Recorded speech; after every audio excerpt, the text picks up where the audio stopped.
If building your first $100,000 feels impossible, frustrating, and painfully slow, you're not doing it wrong. You're just in the hardest part of the journey. The part almost everyone quits. The first $100,000 is brutal, and that's not my opinion. That's the advice of Charlie Munger, Warren Buffett's longtime partner. He didn't sugarcoat it. He didn't call it challenging or inconvenient. He called it brutal, and he was right. Going from 0 to 6 figures is arguably the hardest financial milestone you'll ever face. Progress feels slow. The numbers barely move. And it often feels like the math is broken. That's why most people give up before they ever get there. What they don't realize is this: the rules of money change completely once you cross $100,000. And understanding that difference is what separates people who build wealth from people who stay stuck forever. If you're sitting at $10,000, $20,000, or even a negative net worth, it probably feels like you're pushing a massive boulder uphill and slipping the entire time. That feeling isn't weakness, it's math. Today, I'm going to show you why this stage feels so hard, using simple numbers anyone can understand. But more importantly, I'll show you why the next $1 million is actually easier than building your first $100,000.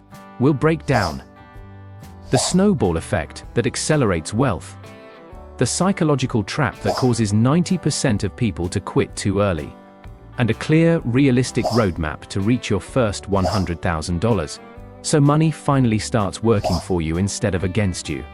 Before we dive in, do me a quick favor. If you want to understand how wealth actually works, without hype, shortcuts, or fake gurus, make sure you're subscribed.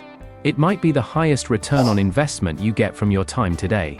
We're MMT Community, and we read the financial fine print so you don't have to. Now let's talk about why the beginning feels so brutally hard. When Munger made that statement back in the 1990s, he wasn't saying $100,000 was enough to retire. Not even close. He wasn't talking about Lamborghinis. He wasn't talking about quitting your job and living on a beach. He was talking about a threshold, a turning point, a moment where the physics of money change. Below that line, every dollar feels heavy. Effort barely moves the needle. But once you cross it, money starts behaving differently. That's why he said, "I don't care what you have to do. If it means walking instead of driving, or only buying groceries on sale, find a way to reach your first $100,000. After that, you can ease off the gas." That last line is the key. You can ease off. Why? Because before $100,000, you are the engine. After $100,000, your money starts becoming the engine. Here's why the journey from 0 to $100,000 feels painfully slow. When your portfolio is small, your contributions matter far more than your returns. Compounding is working, but it's invisible. Let's say you have $3,000 invested. A strong 10% year earns you $300. Nice.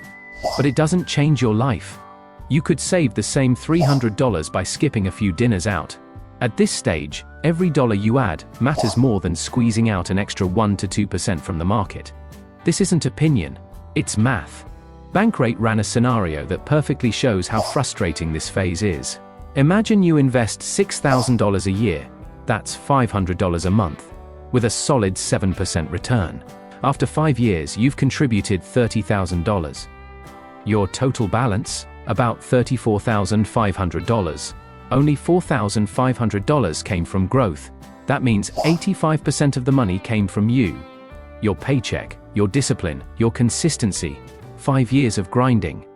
And the market barely paid you enough to buy a used car. This is the danger zone.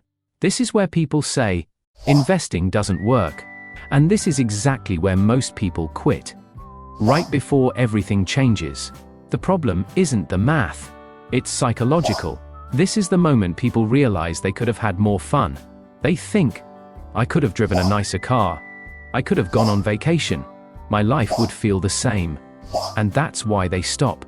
But quitting here is walking away right before the explosion. Because what happens next isn't linear. It's exponential. And missing the next 2 or 3 years doesn't just slow you down. It can cost you decades of freedom. So what actually changes at $100,000? The market doesn't change. The stocks don't change. The math changes.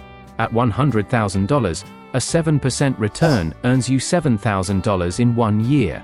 For many people, that's more than they can physically save in a year. This is the moment your portfolio starts contributing as much as you do. It's like hiring a second worker. One that never complains, never takes breaks, and quietly adds thousands to your net worth every year. Go back to that same example. You keep investing $6,000 a year. After 20 years, you've contributed $120,000. But your balance is around $245,000. More than half of that came from growth. That crossover, usually between $100,000 and $200,000, is when your money starts making more money than you do. That's the snowball Munger was talking about. At the top of the hill, you push hard. Once it starts rolling, gravity takes over. This is why the jump from $0 to $100,000 is harder than $100,000 to $1 million. If you start with $1,000, reaching $100,000 requires a 100x increase. From $100,000 to $1 million. Just 10x. The beginning feels brutal because it is. But there's one more enemy in this phase: psychology. Early on, your income is usually low.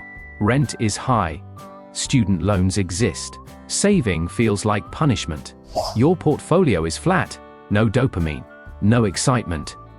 Just discipline. That's why this phase breaks people. But here's the good news. By the time you hit $100,000, you're a different person. You've built financial calluses. You've lived through market dips. You didn't panic sell. You're not just wealthier. You're more resilient. That's why writers now call $100,000 the wealth acceleration point. It's the line 90% of people never cross. Cross it, and the wind is finally at your back. So how do you actually do this? You ignore most advice online. In this phase, optimization is the enemy. This is savings-driven, not return-driven. The only variable that matters early is how much cash you consistently put in. That means save aggressively. Avoid dumb consumer debt. Increase your income. And for a short period, be temporarily extreme. This isn't forever. It's a 3 to 5 year sprint to build a foundation for the next 40 years. People who do this fast: 1. Increase income aggressively. 2. Freeze lifestyle when pay increases. 3. Invest every windfall. No upgrades. No excuses, just momentum. Yes, inflation exists. Maybe today your number is $150,000 or $200,000. The number changed. The physics didn't. The first meaningful chunk of capital is always the hardest, because it depends entirely on you. Don't let inflation be an excuse. If the finish line moved farther away, that's a reason to start running now. The 3 phases of wealth. Phase 1, muscle, $0 to $100K, build habits, build discipline. It feels unfair. That's normal. Phase 2, snowball, $100,000 to $500,000. Stay invested. Don't break the machine. Phase 3, acceleration, $500,000 plus. Money moves without you pushing. If you're in phase 1, don't get discouraged. You're building the foundation of a skyscraper. You just can't see it yet. Those early numbers weren't pointless.